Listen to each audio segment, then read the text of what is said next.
கள்ளக்குறிச்சியில் கள்ளச்சாராயம் குடித்த 5 பேர் உயிரிழந்த சோகம். மேலும் பலர் கவலைக்கிடமாக இருப்பதாக அதிர்ச்சி தகவல்.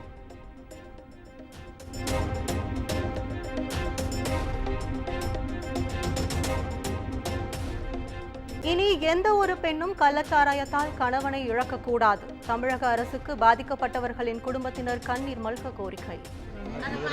நைட்டு 2 மணிக்கு சாராயம் குடிச்சதுனால வயிறு வலிக்குது, குடல் பெரட்டுது, தலையை பெரட்டுது, என்ன சொல்றேன்னு தெரியல, கண்ணு கேட்கல, காது கேட்கலன்னு சொன்னிச்சு. செத்துட்டேன்னு சொன்னாங்க. சாராயம் குடிச்சுதான் மற்றபடி எதுவுமே இல்லை, சாராயம் குடிச்சுதான். 24 மணி நேரமும் சாராயம். அதில் என்ன கலந்தாங்களோ என்ன பண்ணாங்களோ.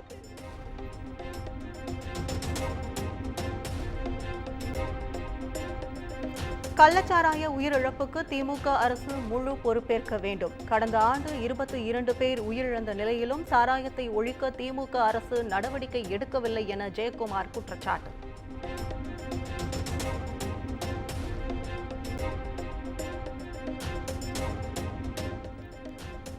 தமிழ்நாட்டில் கொலை, கொள்ளை, கள்ளச்சாராயம் அதிக அளவில் புழக்கத்தில் இருப்பதாக அதிமுக குற்றச்சாட்டு. முதலமைச்சரின் கீழ் இருக்கும் காவல்துறை இயங்குகிறதா என்று அதிமுக வழக்கறிஞர் பாபு முருகவேல் கேள்வி.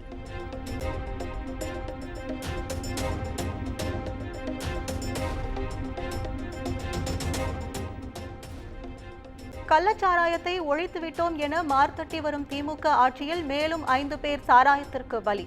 கள்ளச்சாராய உயிரிழப்பு ஒரு வெட்கக்கேடு என பாமக நிர்வாகி பாலு விமர்சனம்.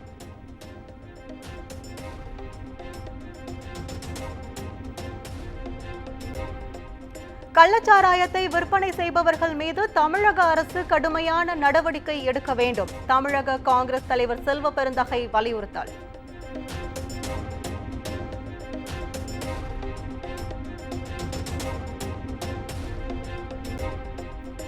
ஐந்து பேர் கள்ளச்சாராயம் குடித்து உயிரிழந்ததாக வெளியான தகவல் பொய்யானது. குமுதம் நியூஸ் செய்திகளுக்கு கள்ளக்குறிச்சி மாவட்ட ஆட்சியர் சிறப்பு பேட்டி.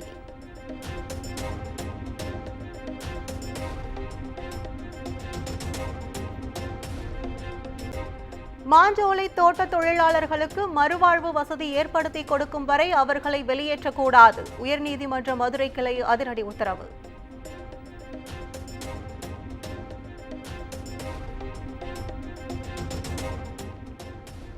விக்கிரவாண்டி இடைத்தேர்தலையொட்டி திமுக வேட்பாளர் அன்னியூர் சிவா வேட்புமனு தாக்கல். பாமக வேட்பாளர் சி அன்புமணியும் இன்று வேட்புமனுவை தாக்கல் செய்ய உள்ளதாக தகவல்.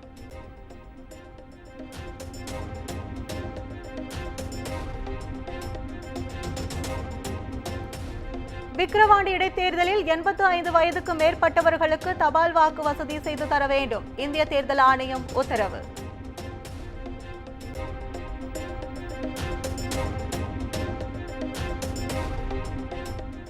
கிளாம்பாக்கம் ரயில் நிலையம் மற்றும் ஆகாய நடைமேடை அமைப்பதற்கான நிலம் கையகப்படுத்தும் பணிகள் நடைபெற்று வருகிறது. அமைச்சர் சேகர் பாபு தகவல்.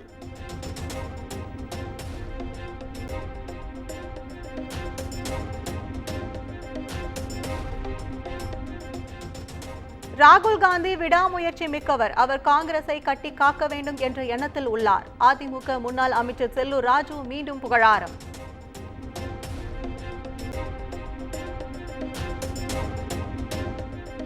திமுக ஆட்சிக்கு வந்த பின் பால் கொள்முதல் விலை லிட்டருக்கு 6 ரூபாய் அதிகரித்து கொடுக்கப்பட்டுள்ளது. பால்வளத்துறை அமைச்சர் மனோ தங்கராஜ் பேட்டி.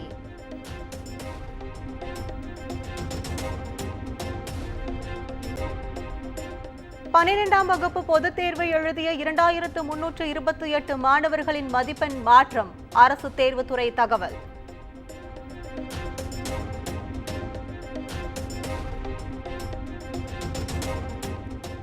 பரந்தூர் பசுமை வழி விமான நிலையம் அமைப்பதற்கான சுற்றுச்சூழல் அனுமதி விண்ணப்பம் ஜூன் 28ஆம் தேதி பரிசீலனை செய்கிறது மத்திய சுற்றுச்சூழல் நிபுணர் மதிப்பீட்டு குழு.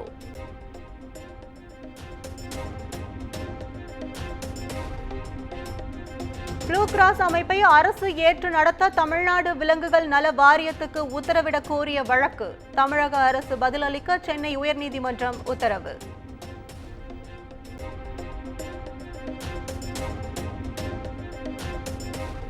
ஃபெடெக்ஸ் கொரியர் மோசடி வழக்கில் மலேசியாவில் பதுங்கியிருந்த பெண் அதிரடியாக கைது. வடபழனி காவல்துறையினர் லுக் அவுட் நோட்டீஸ் பிறப்பித்திருந்த நிலையில் நடவடிக்கை.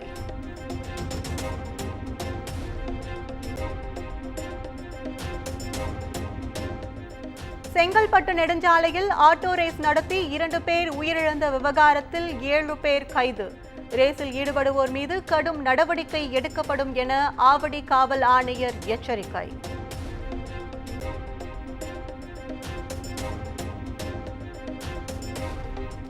திருப்பூரில் ஆன்லைனில் இயர்போன் ஆர்டர் செய்தவருக்கு பவுடர் டப்பா வந்ததால் அதிர்ச்சி. பிளிப்கார்ட்டில் ஆர்டர் செய்த நிலையில் நடவடிக்கை எடுக்க பாதிக்கப்பட்டவர் கோரிக்கை.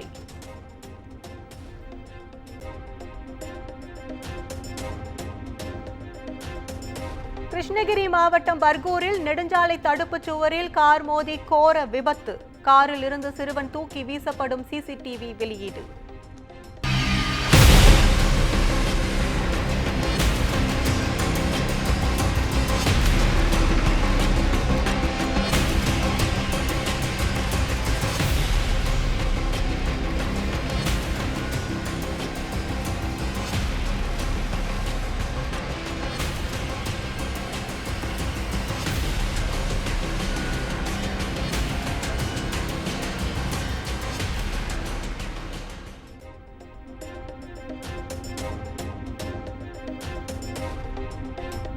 கொட்டி தீர்த்த கனமழையால் கொடைக்கானல் ஆத்துமேடு பகுதியில் சாலையில் குவிந்த கற்கள். போக்குவரத்து தடைப்பட்டதால் பள்ளி செல்லும் சிறுவர்கள் முதல் பணிக்கு செல்லும் பெரியவர்கள் வரை பாதிப்பு.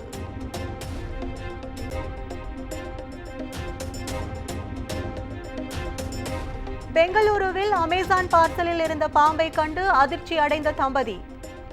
பேக்கேஜிங் டேப்பில் ஒட்டி கொண்டிருந்த பாம்பின் வீடியோ இணையத்தில் வைரல்.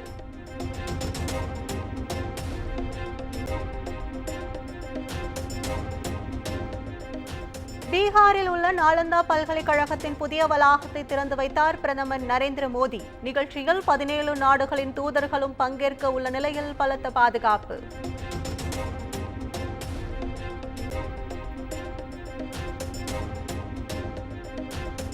பழமை வாய்ந்த நாலந்தா பல்கலைக்கழகம் அறிவின் மையமாக மட்டுமின்றி நமது பாரம்பரியத்தின் அடையாளமாக உள்ளது. பல்கலைக்கழகத்தின் புதிய வளாகத்தை திறந்து வைத்து பிரதமர் நரேந்திர மோடி பேச்சு.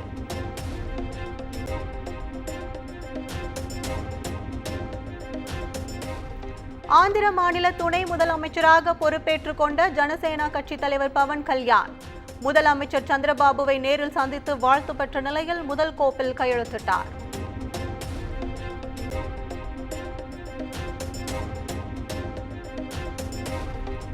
அஸ்ஸாம் மாநிலத்தில் கனமழை வெள்ளம் காரணமாக 26 பேர் உயிரிழப்பு. பாதிக்கப்பட்ட 1,61,000 பேர் பாதுகாப்பான இடங்களில் தங்க வைப்பு.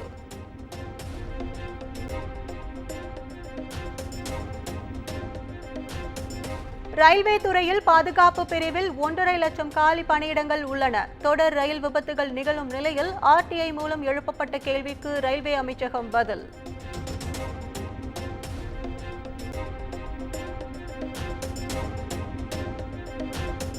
சர்வதேச யோகா தினத்தையொட்டி உத்தரப்பிரதேசத்தில் திரிவேணி சங்கமத்தில் யோகாசனம் செய்து விழிப்புணர்வு. சிறியவர்கள் முதல் பெரியவர்கள் வரை பல்வேறு ஆசனங்களை செய்து அசத்தல்.